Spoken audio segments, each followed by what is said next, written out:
spending 22 minutes today with Priyanka Chopra. I was going to list all of the ways that you're identified, but that'll take up the whole 22 minutes. Yeah, that's too much. I think we'll stick to my real name, Priyanka Chopra. That's good. Okay, all right, that's easy. Let's talk about Baywatch. Yes. Everybody's excited about the movie opening, and I had the horrible homework assignment of watching all the trailers. Terrible job. They're hilarious. They're racy though. Yeah, it is. You know, if you've been a fan of the old Baywatch, the TV show, then this movie takes the spirit of that Baywatch and wraps it up in like rated R, naughty fun. And that's what, like, that's the best explanation of this movie that I can give. Right, it's racy, it's sassy, and it's just like, it's silly humor, you know. Yeah. You go in there to watch a funny movie, that's what this is. Right. Have a little popcorn, have a good laugh. Have a popcorn, have a fun laugh about it for a little while, and that's it. But there is a plot. Of course there's a plot. Right. So the basic premise is what? The Baywatch people have to try to crack this drug smuggling ring? Please, it's so much more than that. I'm not a drug smuggler. No, so basically my character, Victoria Leeds, is new to this bay. This bay that, you know, Mitch Buchanan, which is Dwayne's character, sort of oversees, and he's like the, you know, the lieutenant, the guardian angel for this bay. He's the old Hoff character. Yes, right? he's Mitch. Hoff's character, Okay. Mitch, yes. And my character, Victoria, wants to buy this bay. And these lifeguards are just a nuisance. So what she's doing is she puts drugs out so that the property prices go down and everyone sells to her so she can make this into a private club.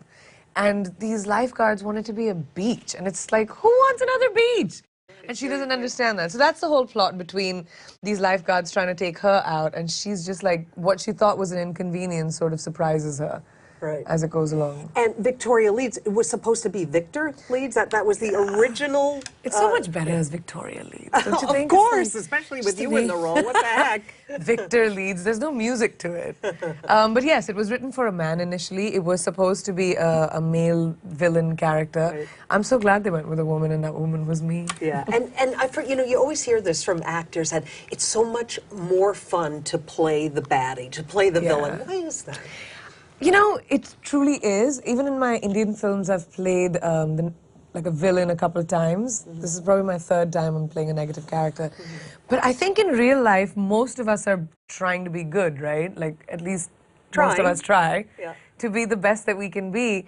But as a bad guy, you can just think of anything in your head, and the director is usually like, that's a great idea. Right. And it's just like, you can experiment with it so much, you can color outside the lines, and creatively it's just a lot more fun. So you did get the chance to do that. Was some of the stuff, I mean, it looked like, you watch the trailers, and you say, this had to be a lot of fun to make this movie. Was there a lot of sort of spontaneous or improvisation? Yes, there was a lot of improv. I think even Seth, who's our director, just likes that. He likes, you know, actors coming in, having ideas. Like, there was this one scene in the movie where I drive in to meet the lifeguards and, you know, invite them for this party. I've seen this one. Yeah, and she, and Victoria, as soon as she steps out of the Jeep, somebody puts a little stool for her to stand on, because it's stupid and it's in absurd. the sand, right? Yeah, in the sand, so that she doesn't have to take off her shoes.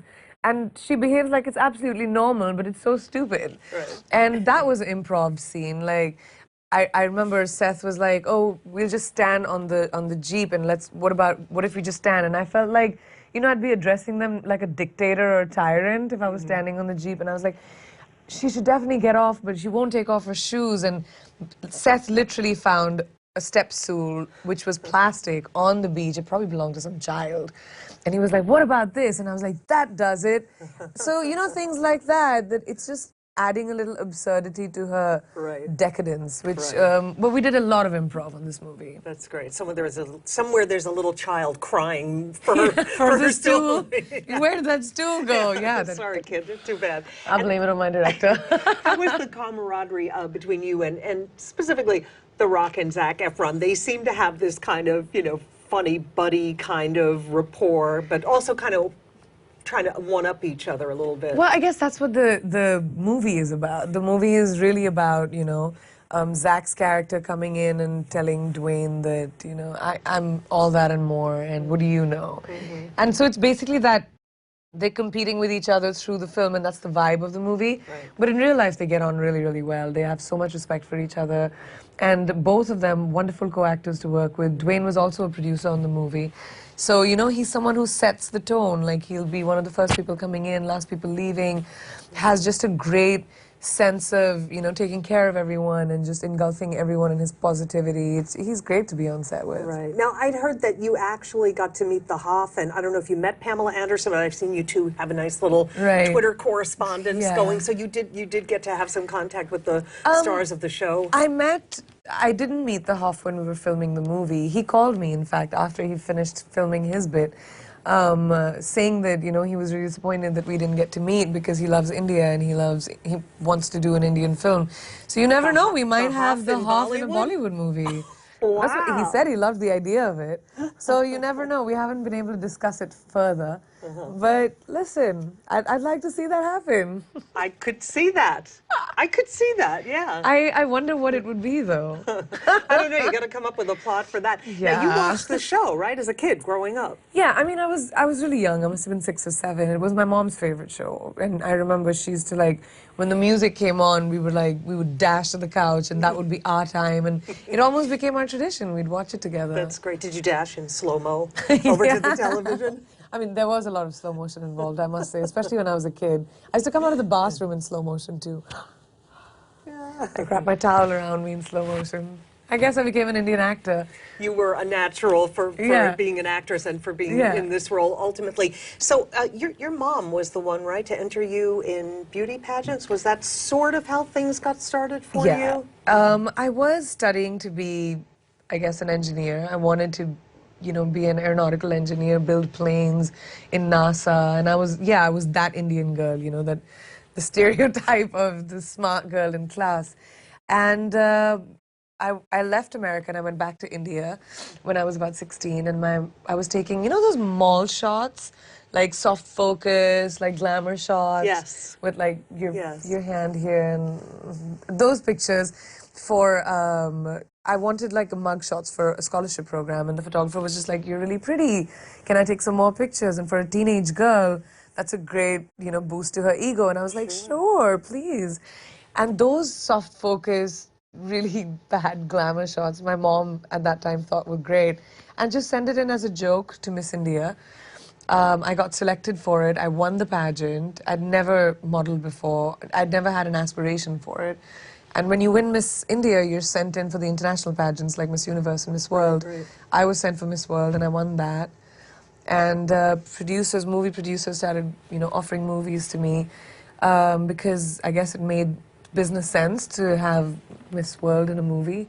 Right. And in my first few movies, I won a bunch of awards, and I thought, I guess I figured out that I liked this, and it was a profession I wanted to pursue, and that's how it happened. Wow. I was going to ask if you entered the pageants with an eye toward, okay, this could be my ticket to Bollywood. I actually didn't. It just happened. The pageant definitely just happened. Yeah. I went there to skip my exams. We have these big exams in 12th grade called the board exams in India, and I was just like, oh, I get to skip them because the pageant was the same time. And I never, in my wildest dreams, had thought that I would win or I'd be an actor or any such thing. Wow. I'm just glad destiny pushed me in that way. I always say I'm Destiny's other favorite child after Beyonce. You know, I'm sort of like pushed in the right direction, and then I work really hard at it. Yeah. You have a mall headshot to thank for all of this. So you become this huge star in Bollywood. Right. And when you're a big star in Bollywood, is there still the thought that I want to conquer Hollywood, or is it enough to be a big Bollywood star? Yeah, it's absolutely enough. I actually don't even like the word Bollywood very much because it makes us sound like we're a Me Too of Hollywood, which we're not. And Bollywood's not even a place. Hollywood's a real city on a map. Bollywood's just it was just a theme name made up. It's not even. It's a theme actually. It's not even a real name. But the Indian film industry is one of the most prolific film industries. We make about 1,000 movies a year, and I was extremely happy doing. And I still am. I still continue to do Indian films, and I will as long as people want to watch me. But I don't think they're mutually exclusive. And as an artist, I think English and Hindi both were my first languages. And when I got work that was offered to me from America, I was like, you know, that's interesting. I want to be able to push myself as an actor. And, you know, that's how America happened. And I'm just someone who has a pursuit for excellence. So wherever you put me, I will learn. And I'm not afraid of, you know, learning new things. And that's what America was for me. So it wasn't like I set out to say I want to conquer Hollywood or I want to conquer the world. I just want to push myself as an artist in wherever that takes me. Right. And it did take you to landing a big network television show, Quantico. Now you're getting a third season, right? Season, By the way, was that ever in doubt, or you knew? You knew I mean, it was I gonna be kind of season knew. 3? Yeah. I couldn't be like super overconfident about it. Of course, when I talked about it, I couldn't be like, yeah, of course, we're getting a season 3. In my heart, I was, but I couldn't say it. But the show's got so much love from around the world and America itself that I'm really happy we're back for a third season. There are a lot of new plot points that are being added and moved around, so it'll be super exciting. And your character's not going to be the new FBI director. I understand there was some I should joke. be. Listen, at this stage, I could be. Alex Parrish would be a really good person to put into that mold, I think. Right. A lot of people were tweeting about it. I'm not American, so Priyanka can't do it. What kind of FBI director would she be? She's a hero, you know. She's someone who would, not to the pleasure of too many people around, but she would, you know, look for the truth, I think. Yeah. Okay, so so you have the series, you have Baywatch coming Yes. out, and what happens next in the movie career? I've also read about rumors of MI6, Mission Impossible. Is that happening, or is it something you can't talk about? Or? I've heard a lot of rumors flying around about so many things, and it's really flattering, you guys. It's great that I'm doing like 5 movies. But we just found out about season 3, so I'm waiting to see when we start filming that, because everything about scheduling sort of depends on that. Right. Where do you guys film? New York. Quantico? We filmed Oh, right in here. New York, Okay. yeah, which is great, Yeah. because I have access to the whole world. But yeah, I am looking at I've shortlisted a bunch of films here and in India, and I hope to be able to do all of them. We have a shorter season this year, so I should be able to, you know, manage TV and movies. And you have one coming out with Jim Parsons and Claire Danes? Not yet. Not yet. Not yet. That's still. We're like I still said, future. we're in conversations about a bunch of films. What's it like filming here in New York? How do you like being in New York? I love New York City. I mean, I went to school in New York City for about 8-9 months. This was in Queens. I was going to ask you about that. Flushing, Queens. And the school was called Robert F. Kennedy. And yeah, so New York was like a very imperative part of my upbringing as a kid here. Like it made me global and made me like understand that the world is a melting pot of just different people. Yeah, yeah. How is it different being a star in India? Obviously, you had a lot of many years of experience with that. I mean, not many years. You're still obviously very young. You come to America. You have a network TV show now. You're doing Hollywood movies. Is fame different here in the States?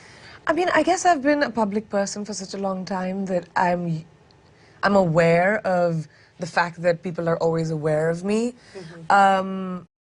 And India, like Indian movies have such a huge demographic in America as well. Like there's such a huge population of people who like Indian movies and watch our films that like I always had that notoriety, I guess, whenever I came to America. But with Quantico being such a household sort of show, the TSA loves me. That was new. Oh, really? The TSA loves me. It's great. When you go to the airport? Yeah, whenever I'm flying out, they're just like, Alex Parrish, who's the terrorist this season? And I'm like, yeah, you guys, I'm just pretending to be law enforcement. Did they let you get by? Yeah, I mean, they're always careful. Let you keep your shoes But on. like the cops and like law enforcement and stuff, they really love me. That part of fame, I guess I never enjoyed. Yeah, that's nice though. It's great. Yeah, yeah. But I've had a lot of, I mean, the only difference that I've maybe acknowledged in a big way or noticed is the paparazzi is a bit intense here. In the US. Yeah. Yeah. It's like, it's a little intense. It's like, you know, zoom lenses inside your houses and stuff. Yeah, there are cameras everywhere nowadays. Yeah. That is for sure. Tell us a little bit about. I thought this was so interesting that you grew up as an army brat. Yes. Right? Your parents were both army Yes, doctors, they were. and you got to go on sort of the front lines with them, and that led to some of your current philanthropy. Well, my parents were very philanthropic anyway. And my dad and mom, they were both in the army, and yeah, I traveled every 2 years and moved around with them. And I remember after my dad retired, and he took early retirement, he set up a clinic, a hospital. And I remember we used to take the ambulance, me, my mom. My mom is an OBGYN, she's a gynecologist.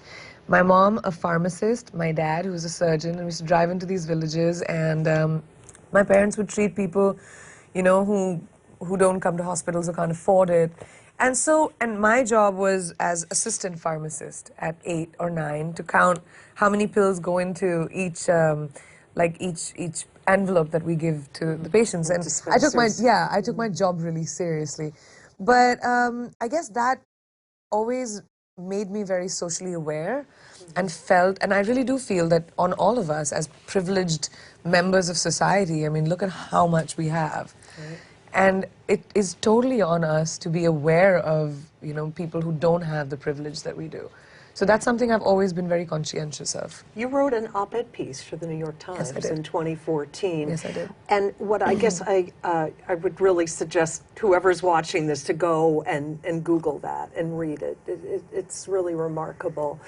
I'm wondering if you think that perhaps in countries or cultures where girls are not as valued as boys and are marginalized in different ways. Do you see that changing at all? I feel like that's a global problem, you know, Brigitte, right now. And that's not, yes, there are some countries where women are, you know, aggressively told that you don't matter. But it's just as bad where it's passively told that you don't matter, too. And that's a global problem. Women for eons have been told that we're second-class citizens, that, you know, that's for a boy to do. Why you asked for it? And if she's wearing a short skirt, she asked for it. Like things that you hear in the society that you and I live in too. And I do feel that like there's a fight for feminism which is lending itself to change, but it's going to take a really long time. The fight for feminism needs men, and for people to realize that feminists are not people bad, you know, men berating, man-hating women. They're just women who are saying, give us the opportunity to take our decisions without being judged, just like men have for so many years. We just don't want to be judged when we decide to do things on our own. Give us decision-making abilities. And so I think it's a long road ahead, but we're getting there. We have to fight for ourselves, otherwise no one else will. Oh, Priyanka Chopra, thank you so much for spending 22 minutes with us today. What a pleasure. It really was.